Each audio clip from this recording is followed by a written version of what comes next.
What if I told you an army brought down a fortress with nothing but a shout? A city sealed shut, its gates locked, walls so high, so thick, no force had ever broken through. Unshaken for generations, armies feared it.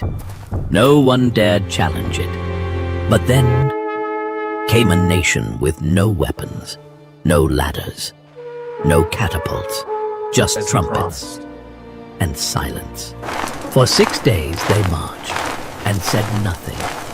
But then on the 7th day, what happened next would shake the world and echo for generations. This isn't just the story of a wall collapsing. This is the story of a promise fulfilled, a people led by faith, and a God who conquers without lifting a sword. This is the story of the fall of Jericho. Faith has made a difference. After 40 years in the wilderness, the journey was nearly over. Israel had crossed the Jordan on dry ground. The river that once stood between them and the Promised Land had parted by the hand of God. Their feet touched Canaan's soil for the first time. Joshua now led the people, a new leader for a new chapter. Behind him stood a nation shaped by manna, miracles, and mercy. Ahead of him loomed a city like no other, Jericho. Its walls towered above the plains, a mighty fortress city with high, impenetrable walls, gates locked, watchmen alert. No army had ever breached it. To Canaan, it was an unbreakable fortress. To Israel, it was the first test of promise. It stood as an intimidating obstacle on the path God had laid out for them, heavily guarded. Feared throughout the region, no one went out. No one came in. Jericho closed itself off, not because of Israel's weapons, but because of the God they served. But this battle would not be won with swords.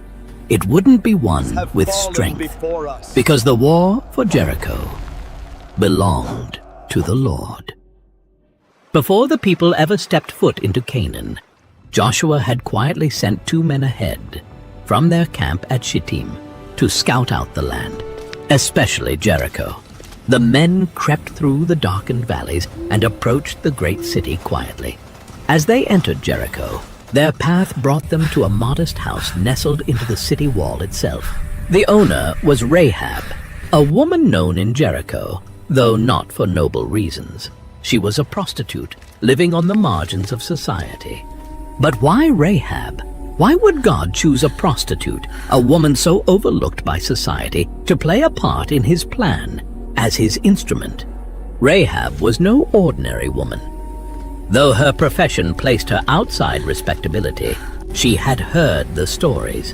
Stories of a God who split the Red Sea, who provided manna from heaven, and who conquered mighty kings like Sihon and Og on the east of the Jordan. Her heart was stirred with awe and reverence. She believed that this God was unlike any other. That night, when the king of Jericho got word that Israelite spies had entered the city, he sent men to Rahab's home, demanding she hand them over. Rahab faced a choice. She could betray the strangers and save herself, or protect them and risk everything. With a courageous heart, she hid the spies on her roof under stalks of flax, and claiming that the men had already fled, she sent the king's soldiers on a wild chase outside the city. When the danger had passed, she climbed to the roof under the moonlight and spoke to the men. I know that the Lord has given you this land. We are all afraid of you. Everyone in this country is living in terror. For we have heard how the Lord made a dry path for you through the Red Sea. We know what you did to Sihon and Og. The Lord your God is the supreme God of the heavens above and the earth below. She then made a bold request. Please swear to me by the Lord that you will be kind to me and my family when Jericho falls. The spies, moved by her faith, agreed. They gave her a simple sign, a scarlet cord to tie on her window. They said to her, Hang this cord on the window facing the outside wall and gather your family inside your home. When the Lord delivers Jericho, no harm will come to you." With that, Rahab helped them escape, lowering them down through a rope outside her window. The men fled into the hills, hiding for 3 days as Jericho remained sealed tight. Then they returned to Joshua with one message: "The Lord has truly given all this land into your hands." Now, as the Israelites stood on the other side of the Jordan, that old report from the spies echoed in Joshua's mind. Encouraged by their words, he began to prepare the people for battle. But what came next was not a traditional military strategy. There would be no ladders, no battering rams, no siege towers. Instead, God gave Joshua a most unusual instruction. "March around the city once every day for 6 days. Have 7 priests carry trumpets of ram's horns in front of the ark. On the 7th day, march around the city 7 times, and then blow the trumpets. When you hear a long blast, have all the people shout with a mighty shout. Then the walls of the city will collapse." It sounded absurd, childlike even. But Joshua knew God's ways were higher than man's understanding. So he gathered the people and shared the plan. On the first day, the people of Israel assembled in quiet obedience and determination. Under the watchful eyes of Jericho's guards, they marched in perfect formation around the city's walls. At their forefront, 7 priests carried the Ark of the Covenant, the sacred symbol of God's presence among them. As the procession advanced, the only sound to pierce the heavy silence was the deep, haunting blast of 7 ram's horns, echoing like a divine call through the air. The guards peered from the city walls, puzzled by the strange procession. By the 2nd and 3rd days, the soldiers on the walls began to sneer and mock. "Is this some childish ritual? No attack, no fight. What trick is this?" But by the 5th and 6th days, laughter turned to unease. The endless circling, the silence except for the horns. It was no ordinary battle. The mood in Jericho changed. Markets emptied. Windows closed. Fear started to ripple through the soldiers as they stood stiff on the walls, their eyes fixed on the Israelite camp. They marched, and still not a word was spoken. They marched, and Jericho watched. The stage was set.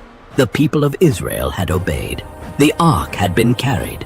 The priests had sounded their horns. And the walls waited.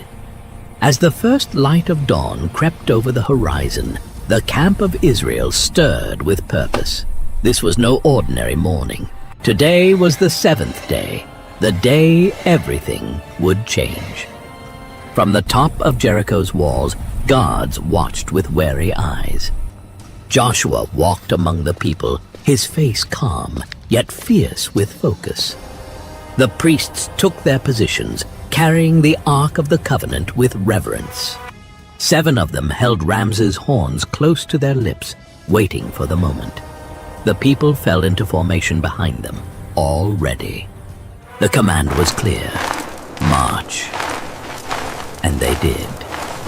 Once, twice, 3 times, 4, 5, 6. From the walls, Jericho's watchmen no longer mocked. They stood frozen and terrified. Then came the 7th lap. The priests raised their horns and blew a thunderous blast. The signal. Joshua turned to the people, his voice rising above the echoes of the horns. "Shout, for the Lord has given you the city." And in that moment, they did. From thousands of Israelite voices came a roar unlike anything the city had ever heard. A holy battle cry, full of faith, fury, and fire. The earth seemed to tremble beneath their feet. The sound cracked through the air like a storm over the mountains. And then it happened. A groan, a rumble, a crack. The ground beneath Jericho shifted.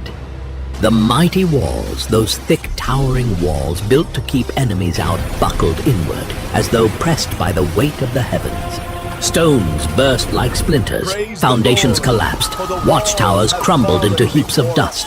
Screams echoed from within the city. In seconds, Jericho's unbreakable defense became nothing more than rubble.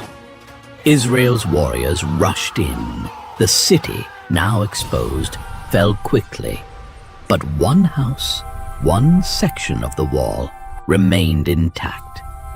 The home of Rahab. Surrounded by her family, her parents, her siblings, even distant relatives, she held her breath. She had obeyed. She had believed. And now she could only trust. Then, two figures rushed in. It was them. The same spies she had once hidden under flax on her rooftop. Now they had come to keep their word. "Rahab," they called. "Come quickly! Come!" Just as they had sworn, the spies led Rahab and her family out of the city before the destruction was complete. Rahab and her family were brought outside the camp of Israel for purification.